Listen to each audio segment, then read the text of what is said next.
Thank you so very much, guys, for coming and listening to my stories. Thank you guys for being here at GalaxyCon. It's incredible. To tell you the truth, to see the turnout and the passion from all of you guys has just been so phenomenal. And I just want to personally say thank you. Sometimes you go to some places, you're like, well, is there ever be anyone even there? And then you show up to a place like this, and I've got lines out the door for hours waiting to get in. You start to realize, man, this Comic-Con world is really getting bigger and better, you know? They used to only have Star Wars and Star Trek people. Now you have people from everywhere, like, you know? John Cusack with his hat still looks the same, you know? He is an immortal, isn't he? Yeah. He's something. Hi, John. Hi, John. John? No? He's talking. John. Those are the stories of the green room, you know? I know. You're like, no, leave those stories for yourself. Don't ruin our visions. Dude. Well, I am Daniel Logan. I played Boba Fett quite very many moons ago. I was 13 years old when I got called to play Boba in episode 2. From that life, or that year onwards, life was never ever the same. I managed to come to celebrations and other conventions in between that, which allowed me to contact and get more to know fans than I did just sitting at home in New Zealand on an island, doing a haka one day. So, after about 6-7 years, I get a call from Lucasfilm, and they want me to come reprise my role as Boba in the Clone Wars. And for me being a physical actor, I just said yes because I knew I was going to pay the bills again. But thinking about it, it was so hard because I had to take everything that I'd learned from acting physically, and I had to change everything I knew and make it all different to voice because I wasn't able to move. Like if I was speaking on the mic and I look over here at the actor, you just lost that whole voice. You know what I'm saying? And that's what I do. I'm like talking to 20 people at once. Hey, my man, you too? Oh, you color blue? Oh, yeah. How are you again? When you come to my table, you just see ADHD at its finest. I tell people, like, I was like, man, there was only like 4 people in my line. I joke. I'm like, 4 people in my line, and you sat for like an hour. You know, I was like, oh my goodness, don't go see Daniel Logan until you get in the day. You know what I mean? You'll be standing listening to me for a while. I make a joke, I say, I really hardly any friends, so I like to come out and just talk to people, tell them my life, find out about your life, you know? It's kind of weird. You see all the other guys, they just have to hit down. I'm like, no, this is a meet and greet, what's up? How's your life? What's new? How are you everything? I don't know. I don't fit in. It's not a case that you don't fit in, it's a case that you stand out. Oh!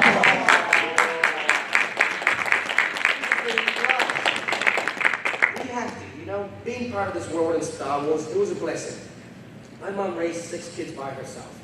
We grew up in a 3-bedroom house. My mom worked pretty much every day.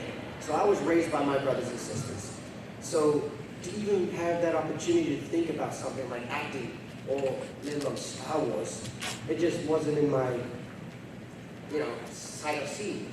I was hoping to become a rugby player and go out and play rugby every day, get hurt and abused, and still have thumbs up with missing teeth and be like, I love this sport, I don't get paid. So, thank God came an audition at a rugby club. And I was asked to come in and play a rugby player called Michael Jones. But Michael Jones is smaller. So he's very ethnic looking, and I'm very un-ethnic looking, I guess you would say. So, as soon as I walked in this room, the first thing the casting director said was, white.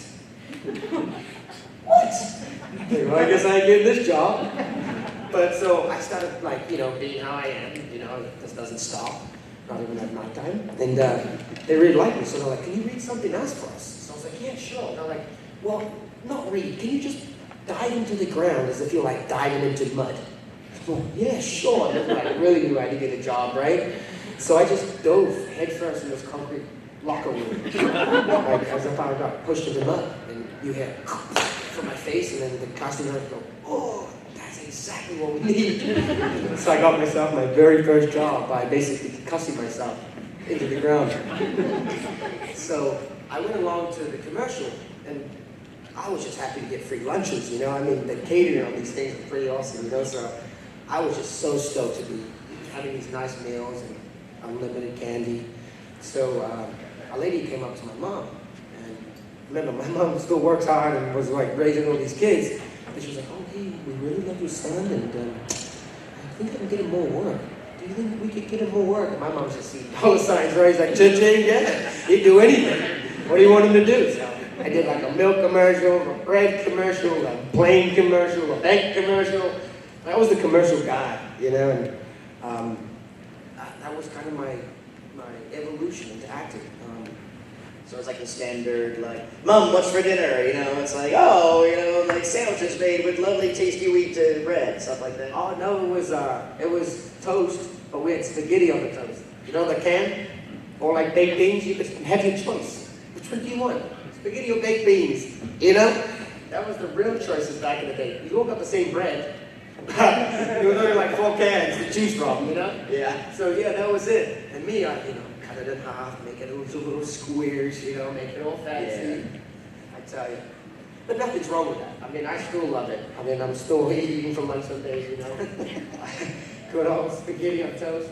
But for a while there, yeah, you get a good run going as like one of the go-to kids for commercial work. Yeah, and you know, New Zealand was so small at the time that I didn't realize they didn't have very many options, so they had to go with this kid, you know. I was the only one with the personality that just go, all right, I don't know, just give him a job, he might shut up. So I did this TV show called Shortland Street, and I got to play a little thief, which I was really good at, because, you know, what I did was just kind of like, this is an acting. Now joking case, jokes. But so I got to play this little thief on the Shortland Street ad, and my father actually got his big break from Shortland Street too, Django fan. So he used to be a doctor on the show like 50 years ago, but they still ran it because that was the only thing on TV that was kind of good. So they still run it till today too. I'm like, they still run Shortland Street? It's like they had nothing. Friends, you know, no nothing. That's when he come and gone. They still have Shortland Street. Like, I don't understand. So that's when I kind of got my first big, like, oh wow, this is awesome. I'm on a TV show now, you know, running consistently. And I thought I'd made the big time. So then I got asked to be audition for Hercules and Xena. And then I thought, wow, making it even more. So I get a call one day, and my agent, meanwhile, she's been calling me every month almost, every week, you know, like sending me off auditions, and I was getting these things. So it was really weird. She called me one day and she's screaming like, oh my God, Daniel, oh, and she could not get the words out. I'm like, what are you talking about? Like, what are you saying? She's like, Daniel, I just got you an audition. What? Like, this is the most exciting audition I've ever heard in my life. Like, you call me every day, like, Daniel, I'm going to send you sides, okay, yeah, the career will be there at this time, you know, can you learn the sides by this time? This was a whole nother audition. And I said, well, chill out, Eunice, what are you talking about? That was her name. She says, Daniel, I just got you an audition for Star Wars. And I grew up on an island where we had only 3 TV channels, because Kiwi Bird would say goodnight to everyone at like 11 o'clock. So that's why my mom had so many kids, you know, the 4th TV channel was in the room. We didn't have that TV. Hey-oh. Yeah. Parents. So, I had never heard of Star Wars. I literally grew up in that 16 years of episode 6 and 1 where they weren't making Star Wars anymore. You know what I mean? Wilderness series, yeah. Exactly. Those, you know, those years of expanded universe, fan-made stories, those great backstories that we got, you know, where we didn't have anything, so we built that all in that 16 years until George finally gave us, it's me, You're like, let's get into the comics. Sorry, George, I still love you, you still love me.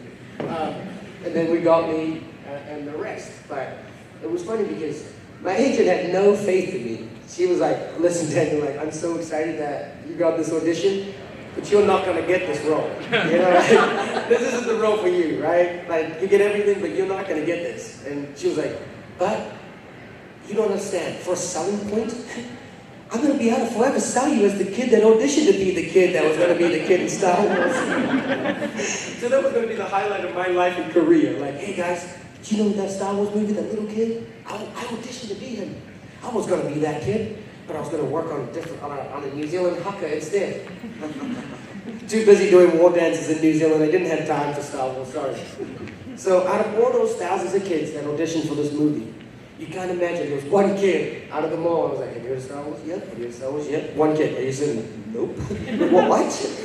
You know? So you think, out of all those audition tapes, that one kid must have stuck in George's mind, you know, throughout all those other thousands. Jeremy Bulloch, he played the original Boba Fett.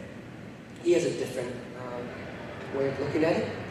He says, Daniel, imagine watching all those thousands of audition tapes, and you finally need to go to the toilet, or you want to take a break or something, right? So you finally pause on this big four-headed kid, you go to the toilet, you come back, you're done, right? You're like, I'm done watching these auditions, just call this kid, he will do. Well, I'm more talented than that. It's like, no, you just, you know, you were a dude. So I was like, all right, but I love Jeremy, like, we've had such a great relationship, like, my whole Star Wars career. You know, I'd have those kind of jokes and banter back and forth. It's funny, you know, something like, oh, did he say that? Like when I first met Jeremy Bulloch, it was in Celebration 2. See, this is an ADHD 32-year-old. I take you on a story, I take you far and wide, I bring you back, I take you left and right, you're like, oh, did he just finish the last story? So Celebration 2, back when they were still putting numbers on Celebration. Yeah, exactly. Now it's just Celebration. I think once they hit 5, they just Celebration. They're like, yeah, Star Wars. So he introduced me on stage, and there was like 10,000 people in this audience, right? First time you'd ever seen Logan in real life. So I walk on stage, and as I walk on stage, he goes, ladies and gentlemen, please welcome Baby Boba. And I'm going like 4'3", you know? What? And I walk up, I grab the mic, I'm all, baby Grandpa Fett! And everyone just starts bursting out laughing, like, thank you, Grandpa Fett. Like, he got my little night, I got him back, and then forever we've had that bond and chemistry, you know? So I love the guy. I truly love him. But now I call him Grandpa Fett. He still calls me Baby Boba. I say, hey, listen, Baby Boba's still got opportunities to bounty. Grandpa Fett doesn't. He's a retirement. You see these stories that we have backstage, you know? We talk amongst ourselves. It's funny, look, growing up, I never knew Star Wars. Now, I'm one of the biggest Star Wars fans. My best friend here, anytime I go to look at buying something, Star Wars or whatever, he's my encyclopedia. I call him, what's the value of this? Do you think I should invest in it? No? What? It's not 70s, 80s? Oh, okay. Don't buy it then. No, but he knows so much Star Wars that with all my friends, we all talk Star Wars. Like I got a friend who built me my Boba Fett armor, my holiday special that I got coming in the Jango Fett, wasted Fett. And I call him one day and I'm like, dude, that's Stormtrooper from the new movie. I love it, bro. Let's get me one of those armors. He's like, totally gets all defensive and angry. He's like, that's not possible. So what do you mean? He's like, you cannot be a Stormtrooper. He's like, you are a clone trooper. You gotta be Rex, Cody, you can be Jango, Holiday Special, Prototype, Boba Fett, ASP, you know, Return of the Jedi. I was like, easy, bro. You know? He's like, the Clone Wars were wiped out after the Clone Wars. The Clone Wars were wiped out after the Clone Wars, but there's one that maybe might still exist. And I'm like, dude, listen, I just wanted a cool Stormtrooper hat, you know, you know, like this backstory of why I can't wear this. I'm like, fine. Make me another holiday special, please. I got a friend of mine doing a Boba Fett holiday special, accurate one. And, yeah, he's like posting all stuff. The fork, gun, and, yeah. That's what we call this rate of pulse. Something pulse rifle. Call it something pulse rifle. Well, forget. No, somebody, whoever can look that up, we'll get a piece of candy. Yeah, exactly. It's the long rifle. Yes. Yeah. 20 whaps into this. We're not going to talk about the holiday special. No, even the holiday special. Well, but that was the animated part was the best part, and it was actually the good part too. That was the first time we got to see Boba Fett. Yes. That's where I love it. You know, and I'll talk about the holiday special because I'm a fan now, but you know, it's Star Wars. You know, it's something we all love so much that we can pick it apart. You know? Absolutely. So you got picked. So your agent was going gaga about when you got the audition. What was she like when you actually got the part? Oh man, I became like a family member. You know? She's like, you changed our life. Well, you know, it was kind of sad because I hadn't really shared this with many people, but I left everything and everyone in my whole country at almost 16 years old. So not only did I leave them, I left my agency too. And people were like, oh, do you still act? But coming to America at 16, I ended up becoming an adult straight away. And then I had to go to work and do these things, and it ends up overwhelming your life to where you stop doing what you love, which is a passion, and you do what you have to do to be an adult, I guess. But it was kind of sad because we only got 3 more years after Star Wars to work together until I was like, take peace. I really didn't tell anyone. One day I just turned to my best friend. I said, do you want to go to America? Thinking that you could just move somewhere in the world, right? Like an open invitation to America. Like, hey, you want to come? Gate is open. I'm not even American. So he says, no, I kind of like it here with my family. He says, go on ahead. Not thinking I was going to. I went to Japan and next week I didn't return. I'm like, what happened? Yeah. And they didn't have social media back then, so you just probably thought I died. It wasn't like a go post on Instagram like, hey guys, I'm seeing me in Raleigh, I was like, yeah, I'd love to go. He's like Boba, he's gone in the Starlight pit, So what was it like in the actual shoot of episode 2? It was incredible. I mean, totally incredible. I'm working with some of the best actors and actresses in the world. I'm working with the best director in the world. He's literally giving me, spoken guidance, like, hey Daniel, I need you to go and see, like, there's like an asteroid that's going to be coming towards you, and it's going to blow up right in front of you. Can you see that? I'm like, oh no. It's like, great kid, bro, action. But Ewan McGregor, he was amazing. I could go back to my mom who was working all the time. My brother raised me, kind of. So I got to watch the movies he wanted to watch. So kids, don't watch this one. It's called Trainspotting. And I had seen this many times over. So when you walked in, I'm like, oh, you're the guy from Trainspotting. Is that what you know me from? Yeah, you looked down at this 13-year-old kid like, where are you from? So he asked me like, where are your parents? So I told him, I was like, oh, she works all the time. She's never around. So he's sitting there beside his voice to, all the lines. I'm like, this guy goes down the toilet. Hi, Jody. Hey everybody, that's Toby. He runs our cosplay track. He's the guy that makes it all possible. Give him a round of applause, please. My door to twirl, please. So we get the full figure. No, twirl. There you go. Yeah. It's funny on my Instagram. I'll go live with people sometimes, and like they don't know what to say. So I'm like, hey dude, let me see what's in your fridge. I'm like, and then they do. They go and show me what's in their fridge. They're like, well, I got this. Some people, they go, I'm in. You're like, oh, do you want me to PayPal you 25? I remember those days, dude. I remember those days. Oh man, my wife doesn't ever throw anything away. So I'll go back after a weekend, we got food sitting there for like 2 weeks. It's just wasting the power, I'm like, I just go crazy. I'm like, that's just cooling down rotten food. We don't need to go on those stories. Marriage. 11 years of it. Wonderful. No, I have a little son now. He's 17 months old. And, congratulations. Thank you. Yeah, I love him. I was coming up the elevator with an older actress. And I was staring at my phone, and she says, hey.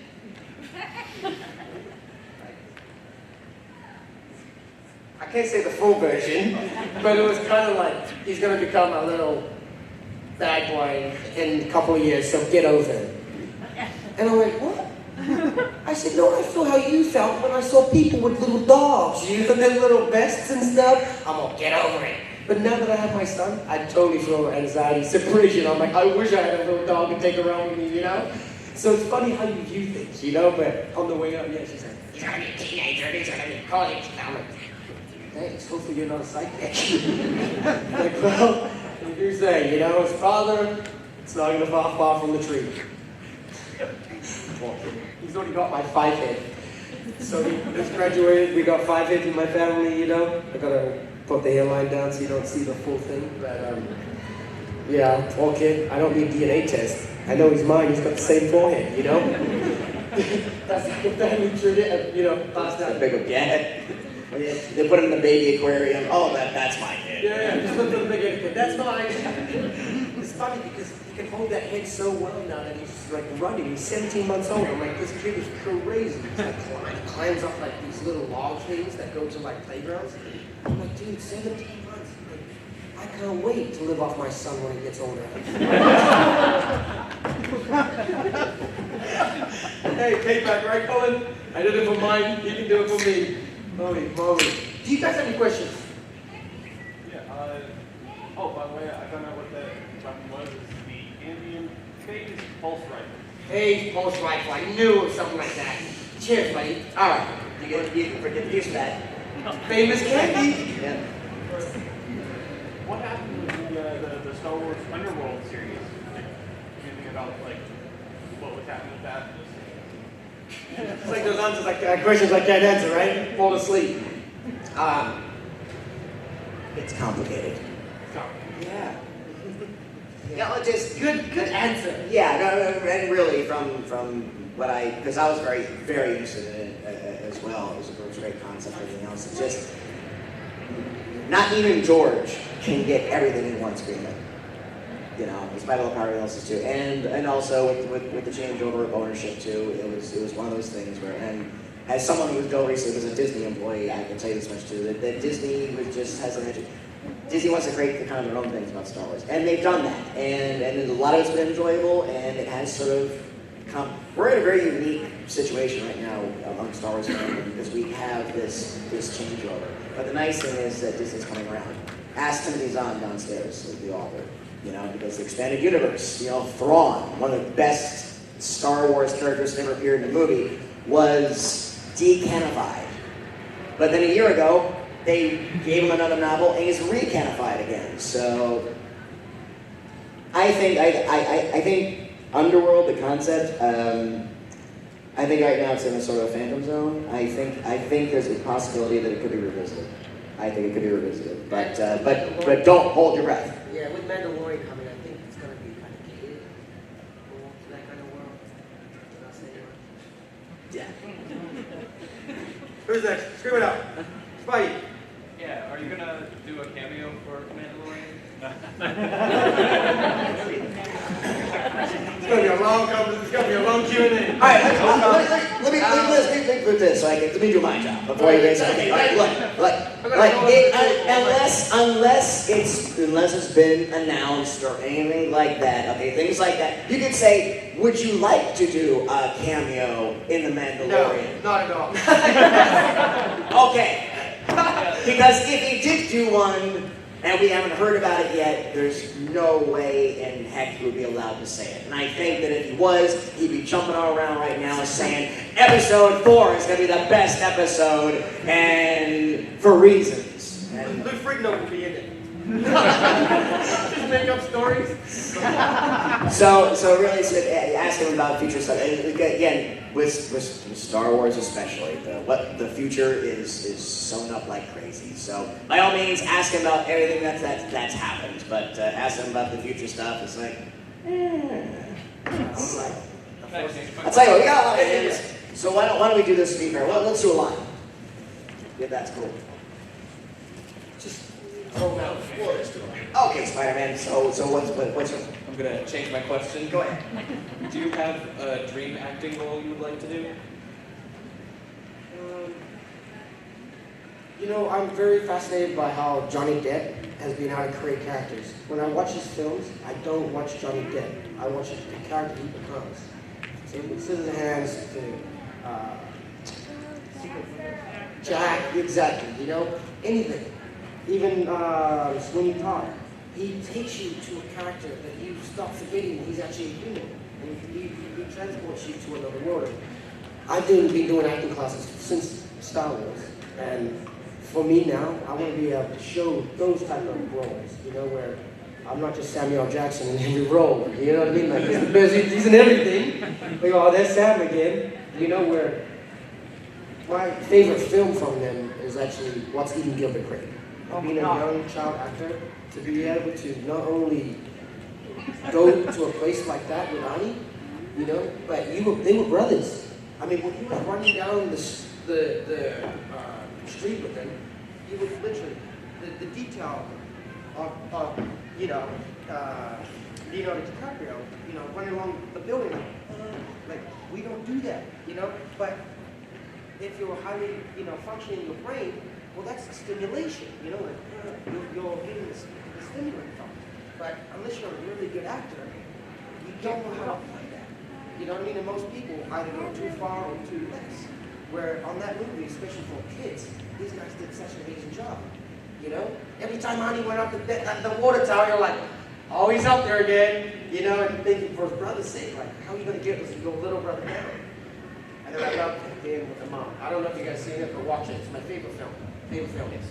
I thought at the end it's kind of the best. But yeah, it's something like that, Yeah. Or Marvel. They got a good fan base. Hey, boss, what's your name? What's your question? I'm Elijah.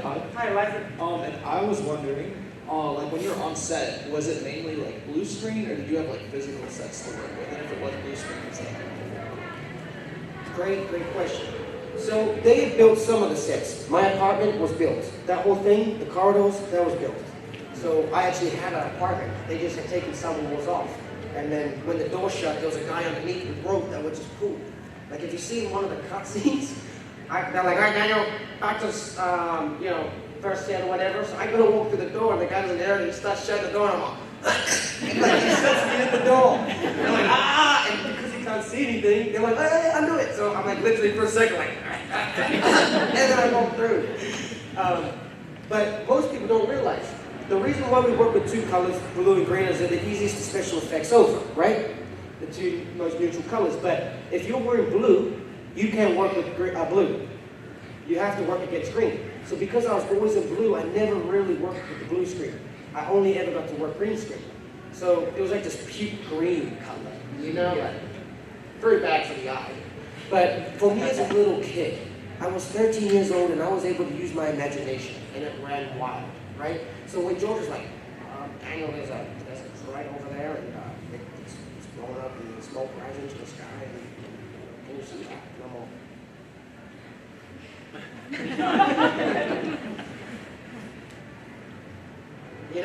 like you're a little kid. But then when George puts it on, my droid was like looked like something like, the tripod and the camera, and out comes Roger, and he's on the ground, like I said, like smoke coming out of him, and So for me to be able to use my imagination like I did, it was so incredible because it was like watching another movie. But actually sometimes I see myself in it, So the fact that there's hardly anything ever there. Like when Tom Lee was in my house, she wasn't there. Every time I looked up, and I had to look back, if I would have changed my eyeliner, like looked over here, that would have changed Tom Lee's height, right? So I had to consistently keep looking at that same spot. Like, all right, there's my dad, there's you, there's Tom Lee. Like, all right, there's my dad, there's you, all right, back and forth, okay, go back and forth, oh, it's Tom Lee, okay, sit there, listen to it for a second, go back, But for me, I hadn't really had much classes, but for me, that's acting, more in detail, like you would really. A nosy little kid. A nosy little kid is just going to sit there like, So you have to create in that moment. But yeah, and the whole slave one cockpit, that was okay. The only difference is that the cockpit seats were like this way, and the joystick was here. And then when George was like, oh, can you climb up and look down? I'm like, yeah, sure. So I'm like, position. And then when it comes to, I'm actually sitting here, and I'm like crawling up, looking up like this, where when I did it, I was on my hands and knees, looking down out of the slave one while I was shooting that Obi-Wan. I thought that was pretty badass. Yeah, man, little kid trying to shoot at the Jedi, right? Like you knew that was going to be a bad kid. Hey, boss, what's your name? My name is Ryder. My question was, and you sort of explained it a little bit, being a character like Boba Fett, who had such a big presence in the original trilogy, I guess more so now, how do you feel about being that character for such a short time? It's unbelievable because I had no pre-thought of who this character was, who he is, but George made me watch the original 3. And I only got to see this character for like 15 seconds in every one, or like, 2 of them. And I'm like, how am I meant to create off of that? but I always got to see him. The thing that helped me to create Boba Fett was all the other actors. Ewan McGregor, he really helped. He helped a lot. Django Fett, Tim Morrison. When I first met him, he says, "Oh, you want to be playing my son? I'm going to be playing your dad. You call me son or dad, and I'll call you son." So I look all up at him, yeah, okay, Dad. And we literally on and off had that chemistry, you know? I make a joke because I didn't grow up with a dad. He would call my house. And my family members would hang up on him when he would say he's my dad, you know? They were like, "Oh, now you're finally calling, huh? We knew you would, you know? We knew you would come around, you know? And then I'd hang up on him because there was a time when you only had one telephone in the whole house. Couldn't be like, "Yeah, Dad, call my cell phone. My brother and sister's just jealous now that I've got a dad." Hey, what's your name? Devin, so I gotta word this question really carefully. There's been rumors of a Boba Fett film. I know you can't say anything, whether you're really involved or not, but I would say this, like, what would you want the story to be about, personally, if it was Boba Fett film? Like, can you say anything about that at all? Like, any, like, fan fiction of yourself? Like, if you were to make the story yourself? Waking up in the morning, rolling out of bed, sticking the helmet on, cooking some eggs. You know, Bathrobe with the helmet. You know, the real stress is like, you know, go back and collect credits, you know, just to be out, pay the rent. You know, things like that. Now, the problem is that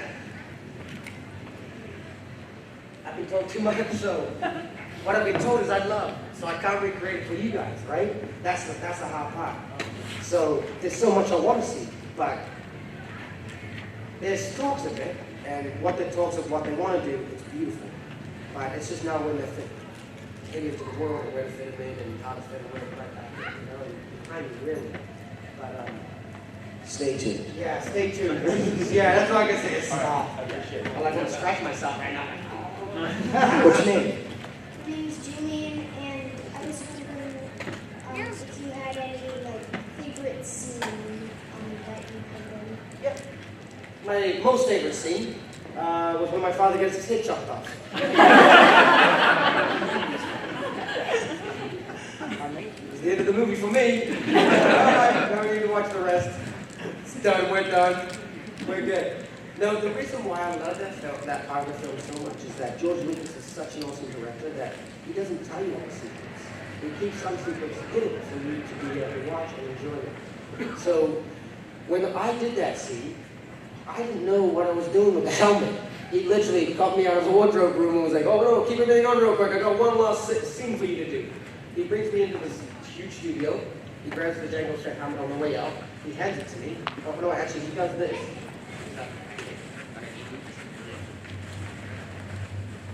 But I was a little more flexible at the time. So you see how he's telling me, he's like kind of, you know, over, so he's down on the one knee.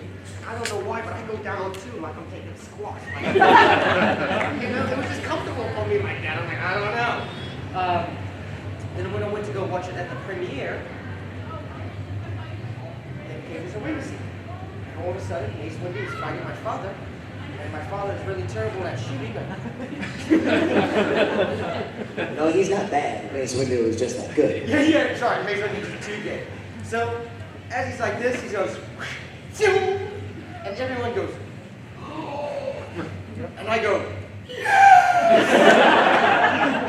So they asked me later on, "Daniel, why did you cheer when your dad got his head chopped off?" I said, "Well, no, I'm the baddest bounty hunter in the galaxy."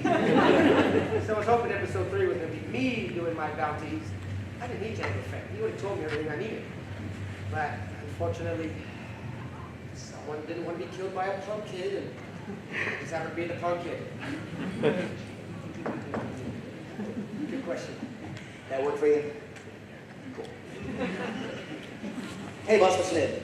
Joshua, I wanted to know what was it like doing all the Clone Wars stuff, particularly on an episode where you're playing not just Boba, but all the other young clones and all.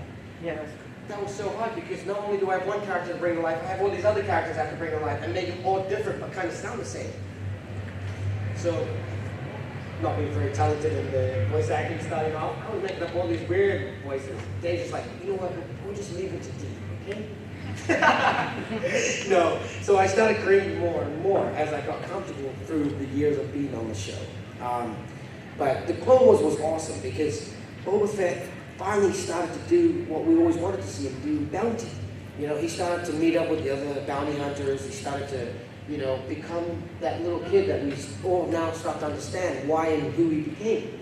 And, you know, the reason. So the Clone Wars was something like the movies that gave us basically almost a movie, but in a cartoon version. I mean, some of those battle scenes where you see him flying in with those, you know, those were from the original films. You know, those took our parents back to, oh, you know, they would have a battle scene and it would be us like, oh, you know, like, so it was catering to everything. And Star Wars is a dark film, you know, it's about the good and the dark. But if you cater more to the dark, it's actually a dark storyline that you can go with. And Boba started doing some pretty cool stuff, really cool stuff. And then our friends Disney didn't like it and they said, let's just cancel. Your friends. I no longer work for them either. I always work for Disney. We're We're always working for Disney. Yeah, The yeah, mouse is yeah. always listed. You may be on the outside of the house, but you're never off the property. Yeah, exactly. I like that one, man. Hey, boss, what's your name? Corey. Hey, Corey. This question's kind of twofold. So growing up in New Zealand without too many big name actors other than apparently Morrison, what was it like? How did you try to emulate him? And also, was it surprising to you when you found out that he was the dad of who you were playing? Like, was that a surprise to you? He was the most one I wanted to meet the most. That was when Christopher Lee, Samuel L. Jackson, you know, Ewan McGregor, but all I wanted to meet was this Islander guy called Tim Morrison, because he was the only guy I knew. And as you said, he was like the acting ambassador of my country. So I could not wait to meet him. I think it's weird because it was kind of like the old dog and the puppy situation, right? I was the only little kid running around the set, like, you know, all these older actors want to just relax, chill out. I'm like, hey, what are you guys doing? Want to talk? Like, can I hang out with you guys? You know, like, leave me alone, kid. So, Like a dog and Spike and cartoon. Yeah. You're gonna change cars? Nah, you don't want to change cars. that was my life, you know? But with these amazing actors. And because I was so fresh, they were all able to help to mold this character and build him, you know, on lay with me. But, you know, I gotta give credit to some of those guys, you know, because Boba Fett was a team thing, you know, that we all did. And people ask me, man, you're such an angry little kid. Like, you're totally different than when I meet you at table. I'm like, well, those are my hungry days. You know, George didn't feed me lunch one day. He says the hungry look. He's like, what's up with the kid? I always got to feed him. All right, good, don't feed him anymore. We're just out of time, so tell me, we're gonna blitz through these last two questions. It's like my autograph line. They're like, hurry up, you got 15 minutes to get your photo up. And there's like 10 people. I'm like, oh, so where you from? So, I'm like, hurry up. What's your name? Which question? My name is Susie. My question to you is, I know that you said earlier that you're one of the biggest Star Wars fans and that you go headlong into everything. Like, prove it. How do you How do you feel about Boba having become Mandalore just like his father had beforehand? How do you feel about that? How does that make you feel when you go to conventions and cosplayers that are dressed in there, and you get to come up to you and go, I love it? Yeah. No, well, I was one of the very first Mandalorian marks. I love the 501st Rebel Legion and stuff, but these Mandalorian marks guys, they were like me, you know? They go swimming in their outfits at pools, you know? Fill their buckets full of holy water, you know? Drink them all straight out the boot. Like, they're great people, you know? So I loved every time I would see Mandalorian marks or whatever. You're right, like, I almost felt a connection because they were us. Almost like Boba Fett with the clones, you know, when he sees all the other clone troopers that look like his dad. You know, these guys don't just have different faces. Some are living, some are different, everything. But most people don't understand what dedication, time, and hard work, money it takes to actually build these kids. And then the sacrifice of being in them all day long. Like, they look good, but they're hot, they're constricted, like, you know. You did a good job. Hey, never have a good con unless one of the pieces break. It's always the God piece or the back piece too. Round of applause for our marathoner here. She did it. Ask us to bring it home. My name is Sander. It's really nice to meet you, my man. And I was wondering if both the admin screen time during episodes 4, 5, and 6, if you had autonomy and you could make decisions, what would you like to see him do? What would you like to explore as a character? I think I want to go even further back. I want to go to Cassius back, the grandfather, the original, the OG.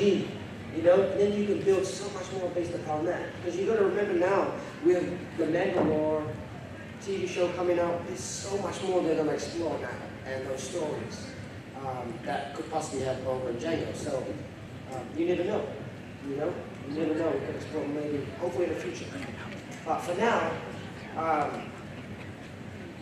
just want to see Boba come back. You know, get him back.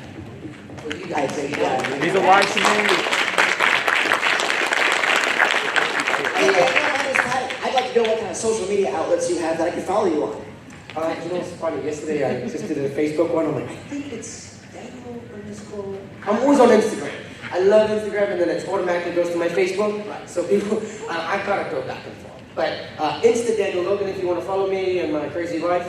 I think you guys have had enough. I'm like penicillin. You know, you want to take me in small doses and you get me to come for a couple months. Well, that was enough Daniel Logan for a whole year. That's crazy. Raleigh, GalaxyCon 2019. This was Daniel Logan, and that was our time.